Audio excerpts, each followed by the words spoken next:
নমস্কার। 7টা প্রশ্ন আজকে আমাকে করেছেন, যে 7টা প্রশ্নের উত্তর আমি একটা একটা করে নেব। জীবনের প্রশ্ন, আপনাদের প্রত্যেকের কাজে লাগবে। প্রত্যেকের সঙ্গে থাকুন ভিডিওটার সঙ্গে শেষ পর্যন্ত। প্রথম প্রশ্ন, প্রতিবেশী হিংসা করছে, আমাদের কি করা উচিত সেই মুহূর্তে? দেখুন, সত্যি প্রতিবেশী হিংসা করছে, তোমার হিংসা আমার জয়, প্রত্যেকে জানেন। প্রতিবেশী হিংসা করছে, এটা কোনো অস্বাভাবিক ঘটনা নয়, এটা স্বাভাবিক ঘটনা। আপনার কাজ হচ্ছে এখানে নীরব থাকা। আপনি কোনো বাড়াবাড়ি করবেন না। প্রতিবেশী হিংসা করছে, তার সম্পর্কে কটু কথা বলছেন, তার সঙ্গে ঝগড়ায় জড়িয়ে পড়ছেন, একদম না।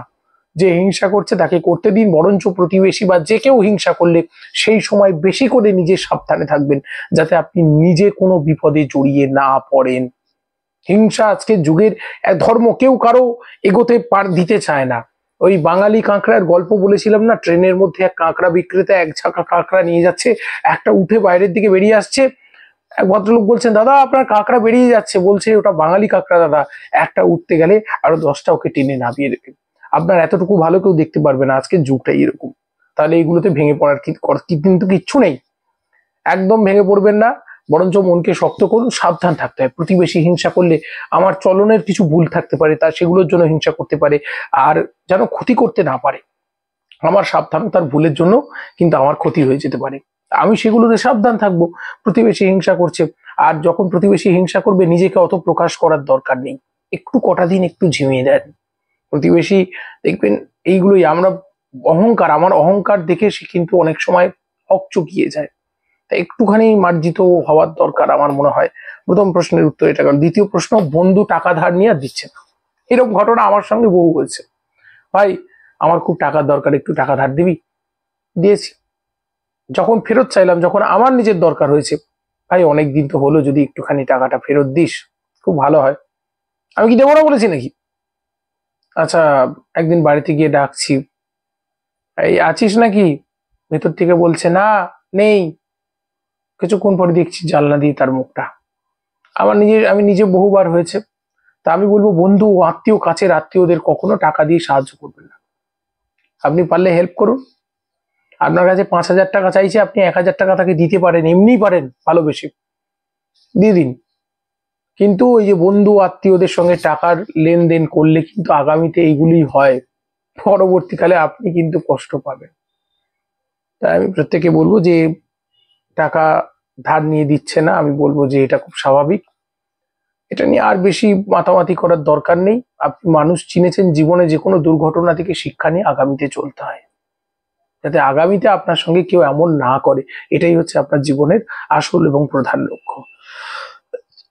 আচ্ছা, তারপরে হচ্ছে পরের প্রশ্ন, বলছেন আত্মীয়রা যোগাযোগ রাখছে না, বা আমার সঙ্গে আত্মীয়রা কেউ যোগাযোগ রাখে না, কি করব? কি করবেন? যেখানে মধু থাকে সেখানে মৌমাছি ঘোরাফেরা করে। আপনার কাছে যদি টাকা থাকে, আপনার আত্মীয়ের অভাব হবে না। আর যদি টাকা না থাকে, আপনার আত্মীয়ের অভাব হবে, কেউ থাকবে না পাশে। তা আত্মীয়রা ঈর্ষা পরায়ণ হতে পারে, অর্থ, এটা একটা কারণও হতে পারে। আপনার সঙ্গে যারা যোগাযোগ রাখে না, আপনিও তাদের সঙ্গে যোগাযোগ রাখবেন না, সহজ হিসেব। কেন আপনি এগুলো নিয়ে টেনশন করবেন আগে বলুন তো? এত টেনশন করার কিছু নেই। তাহলে কি করব? আমার আত্মীয়রা যোগাযোগ রাখে না, ঈশ্বর দেখবেন নদীর একুল ভাগে উকুল করে। কিছু মানুষকে জীবনে আপনি অবশ্যই পাবেন যারা আপনাকে ভালোবাসে, তাদেরকে আঁকড়ে ধরুন। তাদের আপনার জ্ঞাতি হতে হবে, আপনার রক্তের সম্পর্কের লোক হতে হবে, এটা বড় কথা না। বাইরের লোক, বাইরের মানুষ পাশে দাঁড়াবে। আমার জীবনে, আপনারা ঘটনাটা প্রত্যেকে জানেন, আমার খুব কাছের একজন মানুষ, সে আজকে ক্যান্সারের লাস্ট স্টেজে আক্রান্ত। তার চিকিৎসা চলছে শুধু মুম্বাইতে। তা যখন ঘটনাটা ঘটে, তখন আমার আপনজন যাদেরকে আমি এতদিন ভাবতাম আমার আপনজন, তারা কিন্তু কেউ পাশে দাঁড়ায়নি। দাঁড়িয়েছিল কারা? যারা আমার রক্তের কেউ হয়। তা এইরকমই হয় জীবনে, নদীর দুকুল একসঙ্গে ভাঙে না, একুল ভাঙে উকুল করে। তা প্রত্যেকে সেই জায়গাটা মনে রাখুন, এবং ওই যারা নতুন কুলে গড়ে উঠছে তাদেরকে জীবনে গ্রহণ করুন। পরিবর্ধিত, পরিমার্জিত জীবন নিয়ে এগিয়ে যান। আমি প্রত্যেককে বলবো, প্রত্যেকে ভালো থাকতে পারবেন। আচ্ছা, এর পরের বলি। পরের প্রশ্নটা খুব বর্তমান সময়ে দাঁড়িয়ে খুব গুরুত্বপূর্ণ প্রশ্ন। বলছেন যে, ভুল মানুষকে আমি বিয়ে করে ফেলেছি, এখন কি করব? বর্তমান সময়ে এই ভুল বিয়ের সমস্যাটা বহু সংসারে সংসারে আগুন জ্বলছে, পরকীয়া চলছে, ডিভোর্স, ছাড়াছাড়ি একটা মারাত্মক আকার ধারণ করে নিয়েছে। সবটাই কিন্তু এই ভুলটার জন্য। ভুল বিয়ে, বিয়ে করার জন্য কিছু যোগ্যতা লাগে। ছেলে মেয়ে উভয়েরই। মেয়েটি দেখতে সুন্দর, এটা তার কোনো যোগ্যতা নয়। ছেলের অনেক টাকা আছে, ছেলে অনেক বড় চাকরি করে, ছেলের অনেক ধনসম্পদ আছে, এগুলো তার কিন্তু যোগ্যতা নয় বিয়ে করার। বিয়ে মানে অনেক দায়িত্ব, রেসপন্সিবিলিটি, অনেক ডিসিপ্লিন হতে হবে, তবেই সংসার সুখ হবে। আর নইলে কিন্তু বলবে বিয়ে করে আমার জীবনটা নষ্ট হয়ে গেল। এখন ভুল মানুষকে বিয়ে করছেন, ভুল ছেলেকে বহু বাবা মা মেয়েকে সরকারি চাকুরি পাত্রের সঙ্গে বিয়ে দেবে। মা ছেলেটি আদৌ কেমন, আদব কায়দা কেমন, পরিবারের কালচার কেমন, কিচ্ছু না দেখে বিয়ে দিয়ে দিল। মেয়েটি বিয়ের পর বুঝতে পারছে।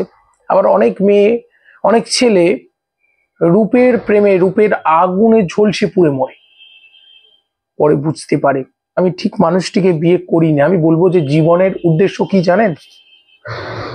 জীবনের উদ্দেশ্য হচ্ছে সদা আনন্দম, সদা আনন্দিত প্রসন্ন চিত্ত লাভ করা, সকলকে নিয়ে আনন্দে থাকা। আর যখন এই সকলকে নিয়ে আনন্দে থাকা বিঘ্নিত হচ্ছে, আমি বলবো বিয়ের 10 বছর পরে গিয়ে বলছেন এক দুটো সন্তান হয়ে গেছে, তারপর বলছেন আমি ওর সঙ্গে থাকতে পারবো না, এটা ঠিক নয়। সময় থাকতে বেরিয়ে আসুন। আমি ভাঙার পক্ষে নই। আজকে ডিভোর্স যেভাবে হয়, ডিভোর্স মানে চোখের জল, ডিভোর্স মানে যদি সন্তান আদি থাকে সেই সন্তানের ভবিষ্যৎ নষ্ট। কিন্তু আমি বলবো বেরোতে যদি হয়, সময় থাকতে বেরিয়ে আসুন। ভুল মানুষের সঙ্গে বিয়ে, মনে রাখবেন, জীবন নষ্ট করে দেয়, জীবন ধ্বংস করে দেয়। তা আমাদের এগুলো থেকে মানে সাবধান হতে হবে, বিয়ের আগে সাবধান হতে হবে, তাই না? বিষ খাওয়ার আগে ভাবতে হবে, বিষ খেয়ে নিলে আর কিছু করার থাকবে না। আমি সবাইকে বলবো সাবধান হবেন, ভুল বিয়ে যেন না হয়। আমাদের ধর্মশাস্ত্রকারেরা বিয়ের আগে এত কিছু মেলাতে বলতেন আগেকার দিনে, একটাই কারণে, ভুল বিয়ে আটকাতে হবে।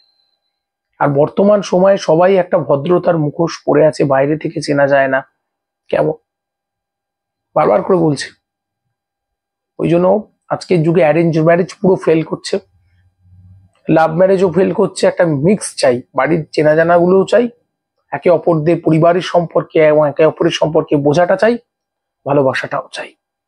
দুটো মিলেমিশে বিয়ে হলে সেক্ষেত্রে বিয়ে কিন্তু সার্থক হচ্ছে। তাছাড়া কিন্তু বিয়ের ক্ষেত্রে বারবার বিপদ আসছে।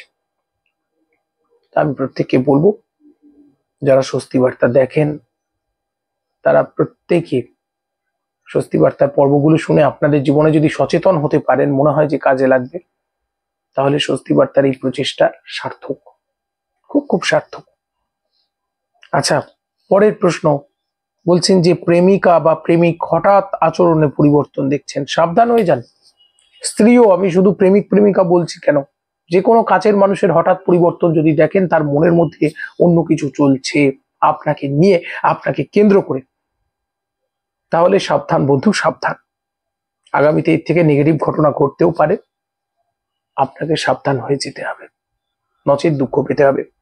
আর দেখুন, ব্রেকআপ এই শব্দটা বলতে গিয়েই বলতে হচ্ছে আমাকে, ব্রেকআপ শব্দটা আজকে বর্তমান সময়ে দাঁড়িয়ে খুব বেশি প্রাসঙ্গিক হয়ে গেছে, ডিপ্রেশন প্রাসঙ্গিক হয়ে গেছে। আমি একটাই কথা বলবো যে দেখুন, ব্রেকআপের পর দুঃখ পাবেন না। জীবনে যা হয় ঈশ্বরের ইচ্ছেতে হয়, যদি ভেবে নেন জীবনে যে ঘটনাটাই ঘটেছে এরপর নিশ্চয়ই আরো ভালো কিছু অপেক্ষা করছে, যা হয়েছে ভালোই হয়েছে, সবসময় এরকম ভাববেন। আর কি, আপনি যার জন্য কাঁদছেন সে কিন্তু ভালো আছে আপনাকে ছেড়ে।